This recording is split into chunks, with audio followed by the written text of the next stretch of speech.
Now, it is important to point out that tidal, wave, solar, and wind power requires virtually no preliminary energy to harness, unlike coal, oil, gas, biomass, hydrogen, and all the others. In combination, these four mediums alone, if efficiently harnessed through technology, could power the world forever. That being said, there happens to be another form of clean, renewable energy which trumps them all: geothermal power. Geothermal energy utilizes what is called heat mining, which, through a simple process using water, is able to generate massive amounts of clean energy. In 2006, an MIT report on geothermal energy found that 13,000 zettajoules of power are currently available in the Earth, with the possibility of 2,000 zettajoules being easily tappable with improved technology. The total energy consumption of all the countries on the planet is about half of a zettajoule a year. This means about 4,000 years of planetary power could be harnessed in this medium alone. And when we understand that the Earth's heat generation is constantly renewed, this energy is really limitless and could be used forever. These energy sources are only a few of the clean, renewable mediums available, and as time goes on, we will find more. The grand realization is that we have total energy abundance without the need for pollution, traditional conservation, or, in fact, a price tag. And what about transportation? The prevailing means of transportation in our societies is by automobile and aircraft, both of which predominantly need fossil fuels to run. In the case of the automobile, the battery technology needed to power an electric car that can go over 100 miles an hour for over 200 miles on one charge exists, and has existed for many years.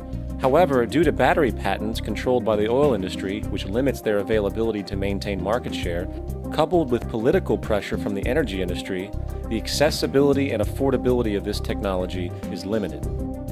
There is absolutely no reason other than pure, corrupt profit interest that every single vehicle in the world cannot be electric and utterly clean, with zero need for gasoline. As far as airplanes, it is time we realize that this means of travel is inefficient, cumbersome, slow, and causes far too much pollution. This is a maglev train. It uses magnets for propulsion. It is fully suspended by a magnetic field and requires less than 2% of the energy used for plane travel.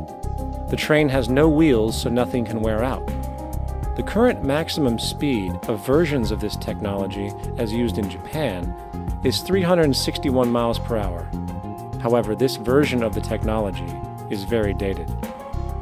An organization called ET3, which has connections with the Venus Project, has established a tube-based maglev that can travel up to 4,000 miles per hour in a motionless, frictionless tube, which can go over land or underwater. Imagine going from LA to New York for an extended lunch break, or from Washington, D.C. to Beijing, China in 2 hours. This is the future of continental and intercontinental travel: fast, clean, with only a fraction of the energy usage we use today for the same means. In fact, between maglev technology, advanced battery storage, and geothermal energy, there would be no reason to ever burn fossil fuels again. And we can do this now if we were not held back by the paralyzing profit structure. Now, America is inclined toward fascism. It has a propensity, by its dominant philosophy and religion, to uphold the fascist point of view. American industry is essentially a fascist institution. If you don't understand that, the minute you punch that time clock, you walk into a dictatorship. We're given notions about the respectability of work, and I really look at it as being paid slavery. They're brought up to believe that you shall earn your living by the sweat of your brow. That holds people back, freeing people from drudgery, repetitive jobs which make them ignorant. You rob them. In our society, that is a resource-based economy, machines free people. You see, we can't imagine that because we've never known that kind of world. If we look back at history, we see a very clear pattern of machine automation slowly replacing human labor. From the disappearance of the elevator man to the near full automation of an automobile production plant, the fact is, as technology grows, the need for humans in the workforce will continually be diminished. This creates a serious clash, which proves the falseness of the monetary-based labor system. For human employment is in direct competition with technological development. Therefore, given the fundamental priority of profit by industry, people through time will be continually laid off and replaced by machine. When industry takes on a machine, instead of shortening the workday, they downsize. You lose your job, so you have a right to fear machines. In a high-technology, resource-based economy, it is conservative to say that about 90% of all current occupations could be phased out by machines, freeing humans to live their life without servitude, for this is the point of technology itself. And through time, with nanotechnology and other highly advanced forms of science, it is not far-fetched to see how even complex medical procedures could be performed by machines as well, and based on the pattern, with much higher success rates than humans get today. The path is clear, but our monetary-based structure, which requires labor for income, blocks this progress, for humans need jobs in order to survive. The bottom line is that this system must go, or we will never be free, and technology will be constantly paralyzed. We have machines that clean out sewers. It frees a human being from doing that. So look at machines as extensions of human performance. Furthermore, many occupations today will have simply no basis to exist in a resource-based economy, such as anything associated with the management of money, advertising, along with the legal system itself.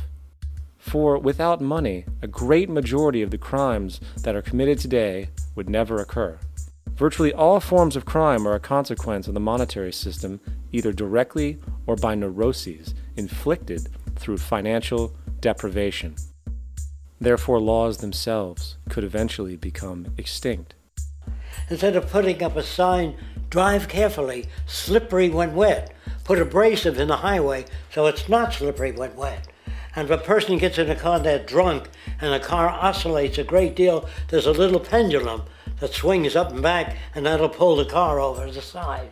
Not a law. Solution. Put sonar and radar in automobiles so they can't hit one another. Man-made laws are attempts to deal with occurring problems, and not knowing how to solve them, they make a law. In the United States, the most privatized, capitalist country on the planet, it should come as no surprise that it also has the largest prison population in the world, growing every year. Statistically, most of these people are uneducated and come from poor, deprived societies.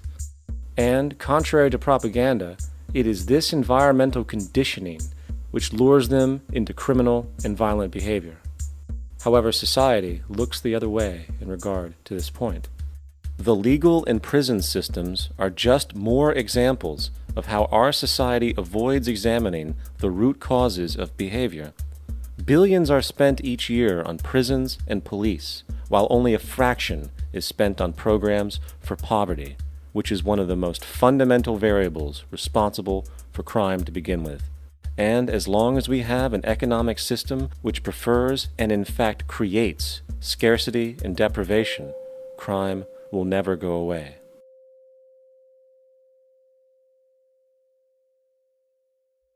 If people have access to the necessities of life without servitude, debt, barter, trade, they behave very differently. You want all these things available without a price tag. Now then, you gotta have a price tag. Well, what'll motivate people? Man gets everything he wants, he just lay around in the sun. This is a myth they perpetuate. People in our culture are trained to believe that the monetary system produces incentive. If they have access to things, why should they want to do anything?